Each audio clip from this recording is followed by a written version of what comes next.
Chapter 16. The shabby little transport was clean, no trace of the log in the system or on hard copy.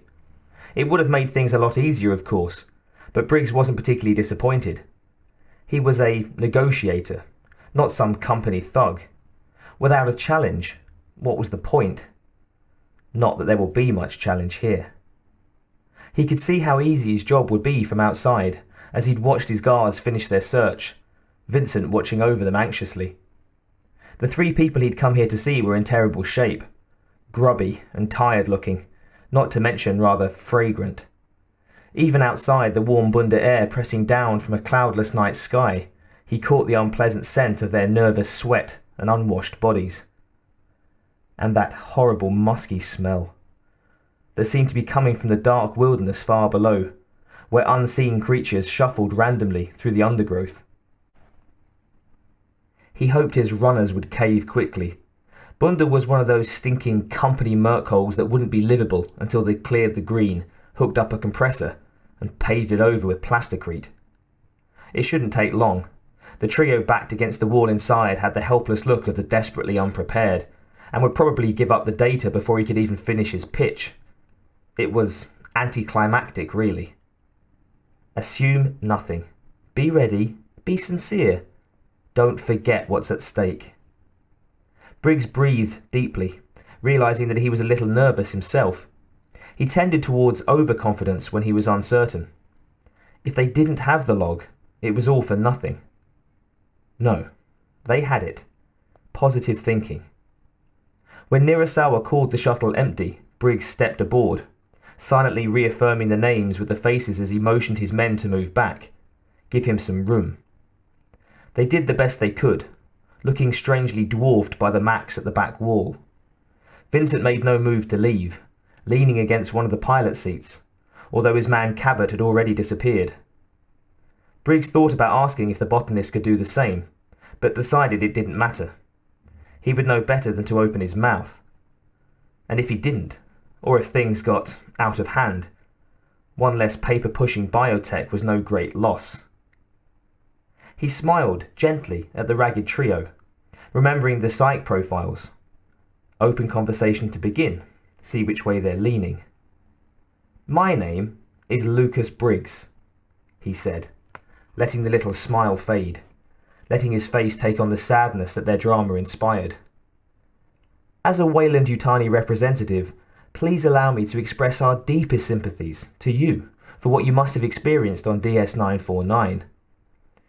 I'm not sure if you're aware, but there's a possibility that one of our executives may have been involved in perpetuating this tragedy. I want to assure you that the matter will be thoroughly investigated." No one spoke, although Briggs saw that they were listening very carefully. He looked down, a touch of embarrassment in his gaze when he raised his head again. "On a more personal note, I'd like to apologise for keeping you here all day. It's entirely my fault. I'd asked Mr. Vincent to hold you until I arrived, and there were some mechanical problems on my ship. A connection break. In any case, I meant to be here hours ago, and was unable to send a message to tell him I was delayed. I'm truly sorry. If you'd like to take showers or eat before we talk, stretch your legs perhaps, I'd understand." It was Catherine Lara who shook her head, taking the lead. "No, thank you, we're fine." Briggs nodded, relief in his eyes. "That's what you think. You people need to bathe," smiling a little. "Well, that's good. I won't keep you any longer than necessary." So far, not much of a read. Lara was nervous, but obviously still the one to negotiate with. The convict, Jess, held so very still that Briggs decided he was probably struggling to hold his temper. His profile suggested anger problems. And Ellis seemed tired, perhaps. Dazed. Briggs couldn't see his alleged injury and decided it was probably some sort of head trauma. They were all still listening. That was the important thing. The bit about a company exec being involved should have erased any doubts they had about his honesty, and his apology for keeping them waiting had established his sincerity. Now then, they're as ready as they're going to be. Briggs clasped his hands in front of him, as if pleased, and excited about what he was going to say next. Nice not to have to fake all of it. The suit was so full of shit, he squeaked. Jess had been a little surprised at the admission of company involvement, but it was as carefully designed as the rest of his patronising little act. Trust me, I'm your friend. The wind-up, and here's the pitch.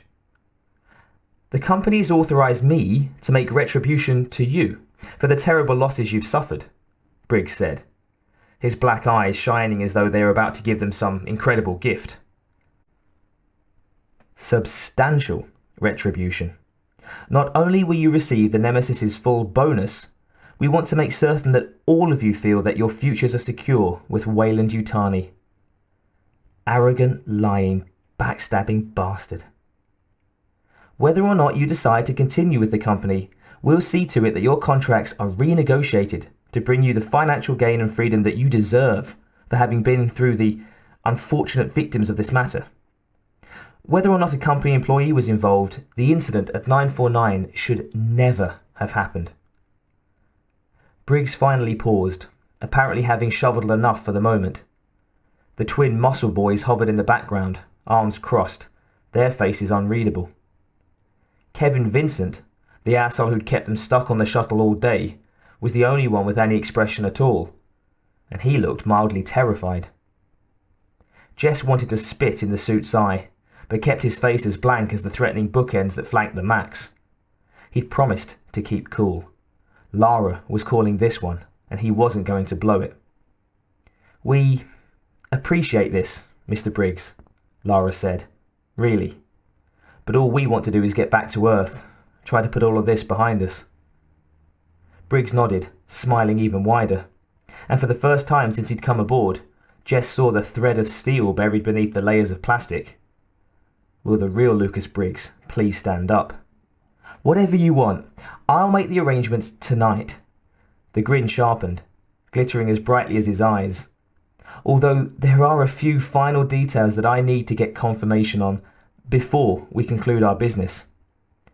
Specifically, there was a ship's log that was supposed to be downloaded to the Nemesis from a company transport on board the DS station. The trader? Lara had this one nailed. He's good, but not as good as he thinks. Lara slowly nodded. We downloaded it. Briggs was dancing inside. Jess could see it. He shot a glance at Ellis, but the kid didn't seem to be tuned in. He was watching the bodyguards, or maybe the Max. To Nemesis? Briggs asked, too quickly. Lara shook her head. No. Well, originally to the Nemesis, but there were some problems with the initial transfer, so we backed it up. I sent a locked copy to one of Pop's, Commander Izzard's, personal channels. He had a few accounts that weren't on company file. She smiled weakly before pushing on, a sheepish look on her face. Jess was impressed. I know it's not Reg, but he seemed to think it was important to have a duplicate. And it was an order. And since the Nemesis was destroyed... Briggs tried to put a look of admonishment, but couldn't quite pull it off. You're right. It wasn't regulation. Personal transfers of company information is not only unethical, it's illegal. A pause. A conspiratorial look that made Jess grind his teeth. But, since you've admitted it openly, and you were following his orders, I see no reason for any disciplinary action. He smiled, the all-forgiving suit once again. And to be honest, that log is important to Weyland-Yutani. I'm just glad it survived the, tragedy. You used that one already, Briggs. How about catastrophe, or maybe misadventure? Jess hated him and what he stood for. He was a liar and a frontman for liars, for murderers. Keep it together, Jess. Don't give in. Another shark smile, and a nod to one of his guards.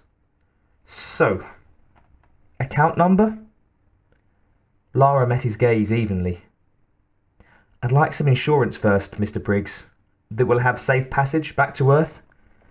In fact, I'd like to get to Earth before we turn that information over to you. Briggs frowned, still smiling. Miss Lara, you have my word. That was it. Before he could stop himself, Jess opened his mouth. We all know what that's worth, don't we? Jess sneered. Come off it. We know what you're trying to cover up, so stop already with your fucking song and dance. Silence, and everyone was looking at him, and Jess was too pissed to care. The man was a goddamn liar. If he was going to bribe them, at least let him be upfront about it. About something. Jess didn't give a shit if Briggs killed him. There was a redness in front of his eyes that pounded at him, heat and fury, making him clench his fists and step toward the lying murderer. And the resignation and sorrow on Lara's face stopped him. It wasn't just his life. Jess closed his eyes for a second, forcing the red haze away, forcing some measure of control back. Fix it. Gotta fix it. Jess, Lara said, but Briggs cut her off, fixing his now not-so-warm gaze on Jess's. The guards didn't move away from the back wall, but they unfolded their arms, watching closely. And just what am I trying to cover up? Briggs asked. Jess took a deep breath, exhaled it sharply. He hadn't screwed it up for them, not yet. He could still salvage Lara's plan. If I'm careful. Very fucking careful. What the company did to those people, he said. Working his anger, watching Briggs's eyes for any hint that the suit wasn't buying it. Briggs didn't twitch one way or the other. Play it through. You want the log, you're going to have to give us a little more than new contract negotiations, he snapped. Lara and Ellis and I want to be the hell away from you before we give it up. And we're looking for bigger money than a goddamn HK bonus. There was another silence, long enough for Jess to realise that the impassive Briggs knew he was faking. It was over. He just committed suicide and dragged Lara and the kid along for the ride. His temper. His goddamn temper. Lara, Ellis, I'm so sorry. Briggs grinned, then laughed, shaking his head. When he spoke again, his voice had dropped half an octave, becoming as cold and as only a heartless suit's cove could be. No more apologies, no more playing. All right, you've got us, he said. Let's talk numbers. Jess wanted to be relieved, but could still feel the rage swirling in his gut like some boiling river. And every second they were with Briggs, it was going to get harder and harder to control. Lara felt her insides melt. Briggs had bought it. Jess had pulled it off, but it had been close. She'd known Jess long enough to know that he'd been doing some serious dancing to cover for a slip, and she wasn't going to risk letting it happen again. As if I could stop it. She had to try. Ellis was getting worse. He'd been dreamily silent most of the afternoon, and was now watching all of them, as though he was some distant observer. They had to get him to a dock, and fuck the company anyway. They could file charges when and if they made it home. She cleared her throat, drawing the exec's attention back to her. We can worry about that after you get us the hell off this rock, she said coolly, continuing Jess's ploy. Don't worry, we won't ask for more than we think it's worth. Now, why don't you see what you can do about a ship? Briggs laughed again, all pretense of sympathy and sincerity gone, and Lara felt her own anger rise up. She'd never loved the company, but hadn't hated them either, not until Pop had admitted his orders from Grigson. This man was laughing over the graves of hundreds. She shot a warning glance at Jess, hoping to God that he didn't lose it again. Briggs finally chuckled to a stop. Of course. I can't tell you how surprised I am. I suppose you could say. I had no idea that the three of you would turn out to be company loyal. Jess smiled, but his eyes were dangerously bright. Are you kidding? A break like this doesn't come by every day. Not for people like us. Jess, don't. Don't fuck around. Briggs nodded. Once in a lifetime. We've experimented before, but This was the first full-scale operation. Really? Jess asked. I would have thought... Jess, I want to get out of here. Get a bath, Lara interrupted, praying that she sounded casually disinterested in their conversation, praying that he'd shut the hell up. And Ellis needs to get some rest, remember? I'm okay, Ellis said, looking at Briggs as if seeing him for the first time. What were some of the experiments? Fuck. Briggs lowered his voice, conversationally, leaning towards them with a smug half-smile. Now that he wasn't pretending to be their favourite uncle, he'd relaxed considerably. I'm really not at liberty to discuss these things, he said, with the tone of a man who wanted very much to discuss them.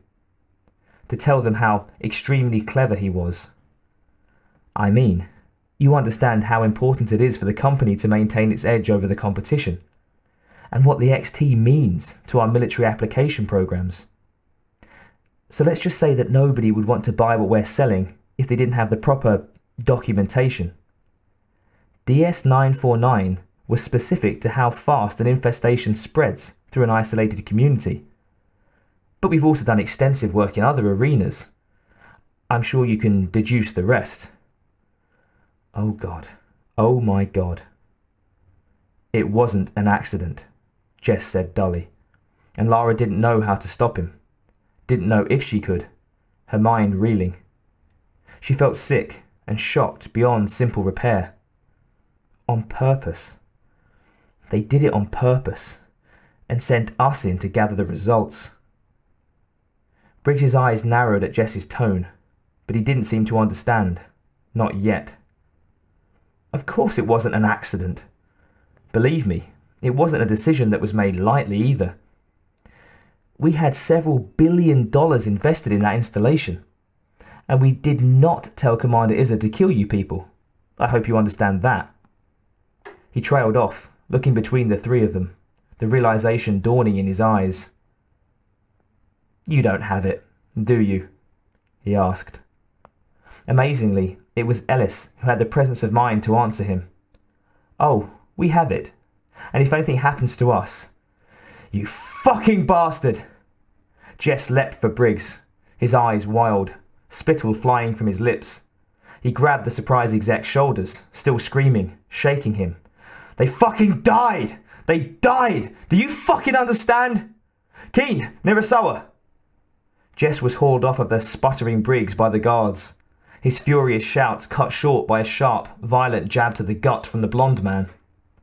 The Japanese grunt put one hand on Lara's shoulder, one on Ellis's, and squeezed hard enough that tears sprang to Lara's eyes.